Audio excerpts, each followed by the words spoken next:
Hello friends, आज की video में आपका स्वागत है। आज मैं आपको तुलसी प्लांट को हरा भरा और स्वस्थ कैसे रखा जाता है उसके बारे में बताऊंगा। तो चलिए अब तुलसी के बारे में जानते हैं। तुलसी के जानने के बारे में तो मैं बीच में बताता रहूँगा। पहले आपको मेन पॉइंट्स के बारे में बताऊंगा कि आप तुलसी को हरा भरा कैसे रख सकते हैं। तो तुलसी को हरा भरा रखने के लिए पहले आपको तुलसी को प्लांट में और पत्तों में क्या क्या पाया जाता है, कौन से केमिकल्स इसमें मिलते हैं और क्या क्या चीज़ें इसमें पाई जाती है, उसके बारे में पता चलेगा। तभी आप उसको अच्छे न्यूट्रिएंट्स दे पाएंगे। तो चलिए स्टार्ट करते हैं। तो तुलसी तुलसी के पत्तों में विटामिन ए, सी, के और कई तरह के मिनरल्स पाए जाते हैं, जैसे calcium, magnesium, phosphorus, iron, potassium आदि। और इसमें और इसके पत्तों में पारा भी पाया जाता है। तो और साथ ही इसके निकलने वाले तेल से, जैसे तेल निकालते हैं, तेल से कपूर, नीलगिरी,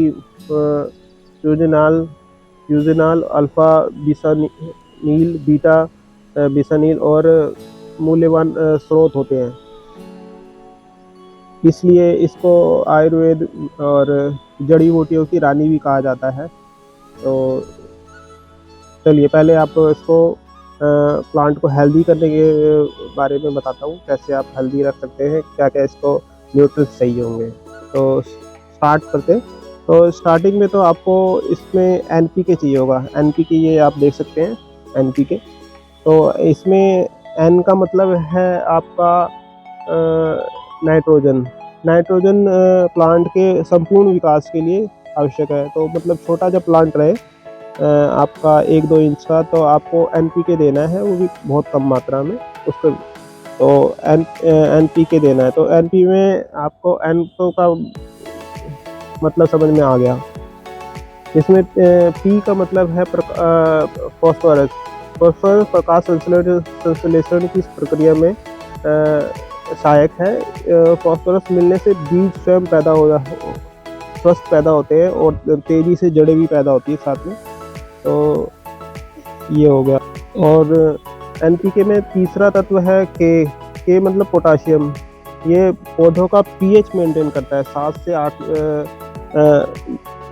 पीएच रखने में सहायक होता है और फूलों को हेल्दी रखता है, फलों को हेल्दी रखता है। तो एनपीके आपको जब प्लांट छोटा हो तभी देना है, जब फूल निकलने लग जाए, जैसे ये फूल निकलने लगते हैं, इसके ये कलियाँ निकलने हैं, तो एनपीके की मात्रा कम कर देनी है, क्योंकि आपको तुलसी के फूल की कोई आवश्यकता इतनी पड़ती नहीं है और फूल ही सारे न्यूट्रिएंट खा जाते हैं। तो फूल एनपीके उस टाइम कम करना है। और हमारी जैसे ये लाल पत्तियां हो जा रही हैं, तो इसके लिए हमें कौन सा सॉल्ट इस्तेमाल करना है, कौन सा न्यूट्रिएंट्स इस्तेमाल करना है, वो मैं आपको बताता हूँ। तो पत्तों को हरे करने के लिए आपको मैग्नीशियम सल्फेट यानी एप्सम सॉल्ट की आवश्यकता पड़ेगी। ये देख सकते हैं, ये हैगा, मैं उठा कर दिखाता हूँ, ये है। तो इसकी आवश्यकता पड़ेगी, ये पत्तों को हरा रखने में सहायक है। ये एप्सम सॉल्ट आपको तब देना है जब आपकी पत्तियां ऐसी लाल हो जाएं या पीली पड़ जाए या थोड़ी काली सी पड़े, मतलब उसका कलर हरा ना हो के कोई दूसरे कलर में तब्दील हो, तब आपको एप्सम सॉल्ट का इस्तेमाल करना है। और तीसरा न्यूट्रिएंट है आपका ये कैल्शियम नाइट्रेट। यह पौधों को तनों को स्थिर बनाए रखता है। जैसे तने होते हैं, तने की ग्रोथ अच्छी नहीं हो रही थी, तो तनों को स्थिर और मजबूत बना कर रखता है, कैल्शियम उसमें होता है। और इसमें नाइट्रेट होता है। नाइट्रेट आपका पत्तों को, ये जो पत्ते होते हैं ये बिल्कुल पतले हो जाते हैं, ये पतले मतलब बिल्कुल पतले पतले से होते हैं, इसमें ऐसा लगता है जैसे पानी नहीं है, यानी सूखे सूखे से लगते हैं। तो इसको गद्देदार बनाने के लिए इसका इस्तेमाल किया जाता है। गद्देदार और हेल्दी सा दिखेगा आपको, जैसे छोटा प्लांट होता है उसमें पत्ते कैसे होते हैं और बड़े पत्ते कैसे होते हैं। तो बड़े पत्तों को हेल्दी बनाता है और मोटा सा बनाता है, मोटा सा गद्देदार बनाता है। तो ये हमारे 3 न्यूट्रिएंट्स हैं। ये 150 के आसपास आपको मार्केट में मिल जाएंगे, नहीं तो ऑनलाइन भी आपको ईजिली उपलब्ध है। नाम आप याद रखें। और इसका यूज़ कैसे करना है, यूज़ आपको जैसे एक चम्मच हमने एक कटोरी में ले रखा है, एक चम्मच लेना है। ये 3 जगह ले लिया मैंने एक चम्मच, और तीनों को ही एक बोतलों में ये NPK हमने 1 चम्मच का घोल बना रखा है। ये हमारा मैग्नीशियम सल्फेट है, यानी एप्सम सॉल्ट है, और ये हमारा कैल्शियम नाइट्रेट है, ये भी 1 चम्मच में डाल रखा है। तो आपको अपने प्लांट में यह देखना है कि आपको प्लांट को किस चीज़ की आवश्यकता है। मैंने अधिकतर आपको बता दिया है कि क्या कमी होगी, जो आपको कमी लगे उस चीज़ का इस्तेमाल करना है, ना कि फालतू। अगर आपका प्लांट बड़ा हो चुका है, साल भर का हो चुका है, 6 महीने का हो गया है, तो आपको NPK का इस्तेमाल बहुत कम करना है, क्योंकि NPK डालते ही आपके ये फूल निकलने ज़्यादा चालू हो जाएंगे, यहाँ से फ्लावरिंग ज़्यादा होगी, और फ्लावरिंग ज़्यादा होगी तो लीफें आपकी पीली पड़ जाएगी, झड़ने लग जाएगी और छोटी हो जाएगी। तो फ्लावरिंग आपको बाद में नहीं करानी, क्योंकि कोई ज़्यादा इस्तेमाल फ्लावरिंग का होता नहीं है। जो फल लगे इसमें कुछ बीज लगते हैं वो झड़ जाते हैं, तो आपको फ्लावरिंग नहीं करानी है। आपको जब प्लांट बड़ा हो जाए तो आपको एप्सम सॉल्ट का और कैल्शियम नाइट्रेट का इस्तेमाल करना है, और वो भी इस्तेमाल 1 चम्मच में ऐसे आधा गिलास पानी है, इसमें 20 ml या 10 ml होगा, तो जैसे थोड़ा थोड़ा सा इसमें से 1 आध ड्रॉप्स ऐसे डालनी है कोई प्लांट की जड़ों के पास, ऐसे बस डेली 1 आध बार ऐसे डाल दें, और आप देख सकते हैं मतलब 15-20 दिन में ही आपका प्लांट हेल्दी हो जाएगा। ये मेरा प्लांट बिल्कुल सूखा हुआ था, काफ़ी दिनों पानी नहीं दिया था, फिर भी अब ये 1 हफ्ते में ऐसा हो गया। तो इसको न्यूट्रिएंट्स दिए गए हैं, ये देख सकते हैं। और एक चीज़ का और इस्तेमाल करें, एक चीज़ का और आप ध्यान रखें,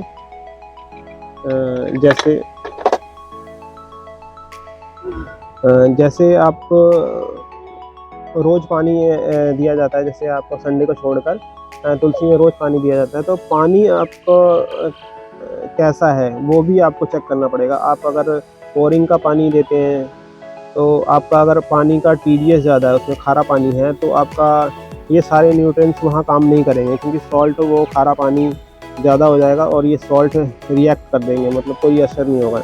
तो आपका TDS इसमें ये TDS मीटर आता है, ये भी 150 से 200 के बीच में मिल जाता है आपको।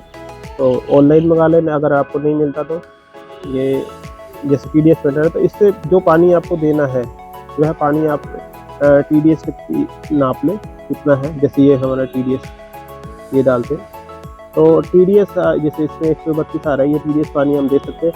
TDS आपको 300 से नीचे ही रखना है। आप कोशिश करें कि आप RO का, आपके घर में RO है या MCD का पानी आता है वो दे, तो आपका तुलसी का प्लांट काफ़ी हेल्दी रहेगा। तो कुछ और पॉइंट्स मैं आपको बताना चाहूँगा तुलसी प्लांट के बारे में। जैसे आप तुलसी का रोमानी भाषा में वृंदा के नाम से ही जाना जाता है, और यह पुदीना परिवार का एक फूल वाला पौधा होता है, जो अपनी पत्तियों में सुगंध के लिए जाना जाता है। इसका इस्तेमाल आयुर्वेद में काफ़ी मात्रा में किया जाता है, उपयोग अधिक किया जाता है। यह शरीर के प्राकृतिक तरीके से ठीक करने में मदद करता है, और बुखार से लेकर ये किडनी स्टोन आदि कई स्वास्थ्य समस्याओं को ठीक करने में मदद करता है। जैसे मैंने आपको बताया है, तुलसी में पारा पाया जाता है, और पीपल, नीम, एलोवेरा की तरह तुलसी का पौधा भी रात को ऑक्सीजन प्रदान करता है। तुलसी का पौधा घर में रखने से हवा शुद्ध होती है। माना जाता है कि तुलसी का पौधा जहरीली गैसों जैसे sulphur dioxide, carbon dioxide, carbon monoxide आदि गैसों को अवशोषित करता है और ऑक्सीजन देता है।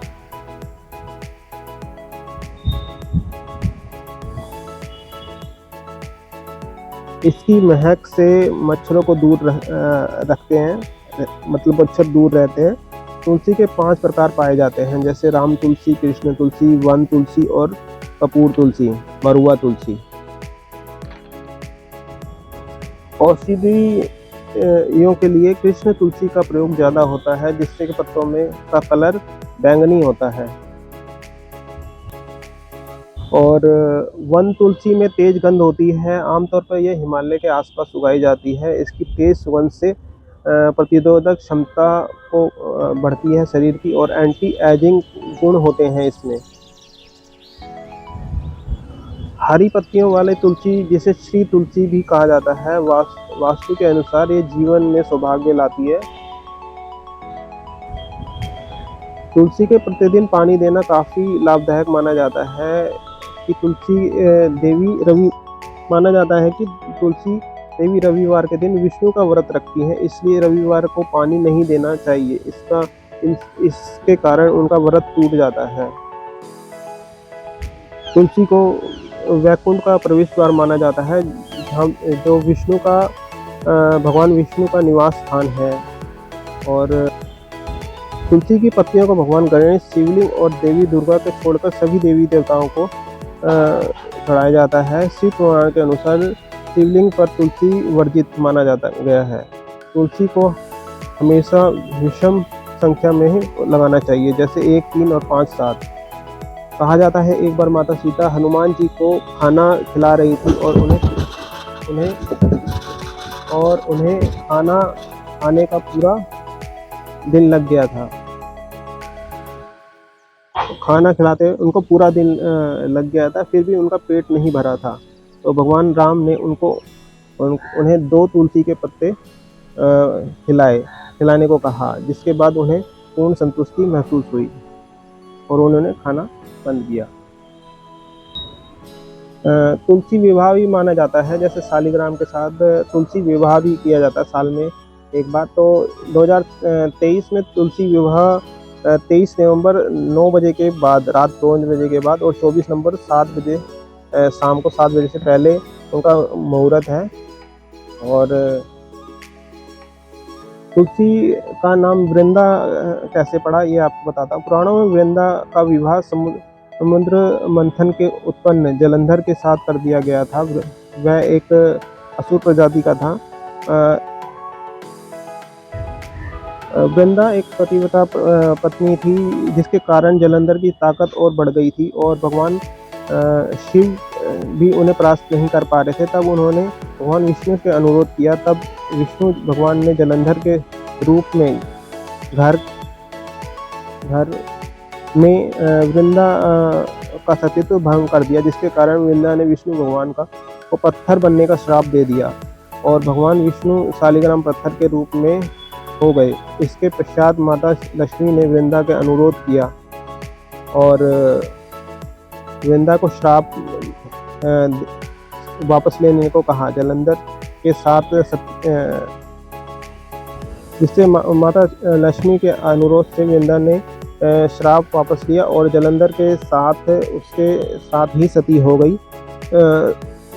जो दोनों के जलने से उनकी राख में से उत्पन्न जो पौधा हुआ, उसने वह तुलसी का पौधा था, और भगवान ने इसका नामकरण। और